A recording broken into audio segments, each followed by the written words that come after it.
इस खबर के प्रायोजक हैं एएस ब्रांडेड लॉट वाला, लाल क्वार्टर, कृष्णनगर, दिल्ली। आज कुछ लिख के लाया था, आपके सामने जरूर पढ़ना चाहता हूँ। जय भीम के नारों से परेशान दिखाई देता है। जय भीम के नारों से परेशान दिखाई देता है। अमीरे शहर का गुलाम सो नहीं पाता जब उसे संविधान सुरक्षित दिखाई देता है। अहंकार भरी आवाज में अपमान हमारे बाबा साहेब का, ऐसे बयानों से उसका हमारे बारे में ख्याल दिखाई देता है। बाबा साहब का अपमान नहीं सहेगा हिंदुस्तान। जैसा कि आप जानते हैं कि 2 दिन पहले जिस तरीके से अमीरे शहर के गुलाम माननीय अमित शाह साहब ने बाबा साहब अम्बेडकर जी के बारे में जिस तरीके के बयान दिए, वो हम सभी को शर्मसार करते हैं और उस बात की पुष्टि भी करते हैं कि जिस तरीके से पिछले कई सालों से माननीय राहुल गांधी जी और कांग्रेस पार्टी एक बात मजबूती के साथ कहती रही है कि भारतीय जनता पार्टी जो पिछले 10 सालों से हुकूमत में है, वो लगातार संविधान का ही अपमान नहीं कर रही है, बल्कि हद तब हो जाती है जब वो संविधान निर्माता बाबा साहब अम्बेडकर जी, जिन्होंने ये सुनिश्चित किया कि संविधान में सबको बराबरी का हक मिल सके, जिन्होंने ये सुनिश्चित किया कि जो देश में हजारों साल की गुलामी के बाद जो व्यक्ति पिछड़ गया था, उसको बराबरी का हक दिलाने का जिसने संविधान में प्रोविजन किया, उन बाबा साहब अम्बेडकर जी के बारे में जब इस तरीके की टिप्पणी होती है, वो भी पार्लियामेंट जैसे स्थान पर, तो निश्चित ही उनकी जो मनोस्थिति है, जो भारतीय जनता पार्टी का एजेंडा है, वो साफ सामने नजर आता है। साथियों,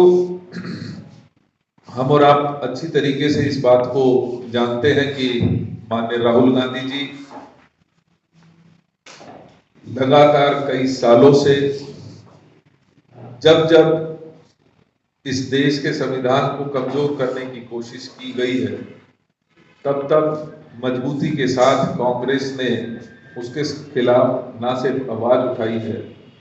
बल्कि लगातार लोगों को जागरूक करने का काम, लोगों को बराबरी देने का एजेंडे के साथ माननीय राहुल गांधी जी लगातार इस देश के पिछड़ों की, इस देश में जो कहीं ना कहीं इस भागदौड़ की जिंदगी में उनको बराबरी का हक दिलाने की जो लड़ाई है, वो लगातार लड़ते रहे हैं। प्रताड़ित करने की कोशिश की जाती है, लेकिन ये राहुल गांधी जी हैं जो दलितों की आवाज हमेशा से लड़ते रहे हैं। और कहीं ना कहीं मैं मानता हूं कि इन बातों से उनको और ताकत मिलती है, जब कोई उनको दबाने की कोशिश करता है तो और मजबूती के साथ दलितों की आवाज बनकर कांग्रेस सामने आती है। भाजपा को डरना चाहिए, क्योंकि न तो बाबा साहेब का अपमान हम सहेंगे,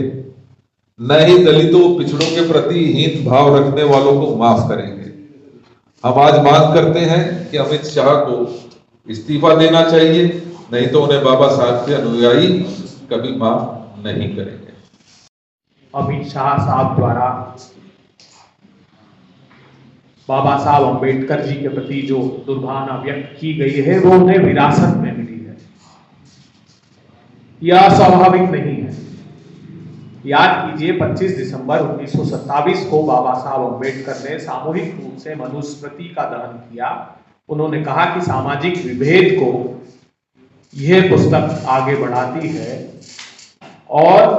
जब बाबा साहब अम्बेडकर ने 26 नवंबर 1949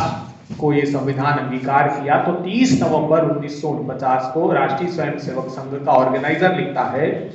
कि बाबा साहब के इस विधान में भारत का कुछ भी नहीं है, इसमें मनुस्मृति का विधान नहीं है, इसलिए ये हमारा संविधान नहीं है। देखिए, भारतीय जनता पार्टी मैं मानता हूं कि एक ऐसी पार्टी हुई है जो बहुत दम्भ में है और कहीं ना कहीं लगातार उनकी एक कोशिश रही है कि कॉन्स्टिट्यूशन को कमज़ोर किया जाए और हद तब हो जाती है जब बाबा साहब भीमराव अंबेडकर जी के बारे में देश की सबसे बड़ी पंचायत में इस तरीके के बयान बाबा साहब के बारे में उनके जो बयान थे वो अपने आप में दर्शाते हैं कि उनकी जो मनोस्थिति है वो निश्चित ही ना सिर्फ कॉन्स्टिट्यूशन को कमज़ोर करने की है बल्कि कॉन्स्टिट्यूशन के रचयिता बाबा साहब भीमराव जी का जो अपमान किया है कांग्रेस पार्टी और देश की जनता कतई इसको एक्सेप्ट नहीं करने वाली है। हम पुरजोर इसका विरोध करेंगे और न सिर्फ पीसी के द्वारा बल्कि हमने प्रोग्राम दिया है पूरे देश में भी और दिल्ली में भी हर डिस्ट्रिक्ट में और ब्लॉक्स में हम इनका विरोध करेंगे, इनका मार्च निकाला जाएगा और ये अपील की जाएगी लोगों से कि ऐसी पार्टी जो देश के संविधान में विश्वास नहीं रखती उसको पूरी तरीके से नकारने की हम अपील करें।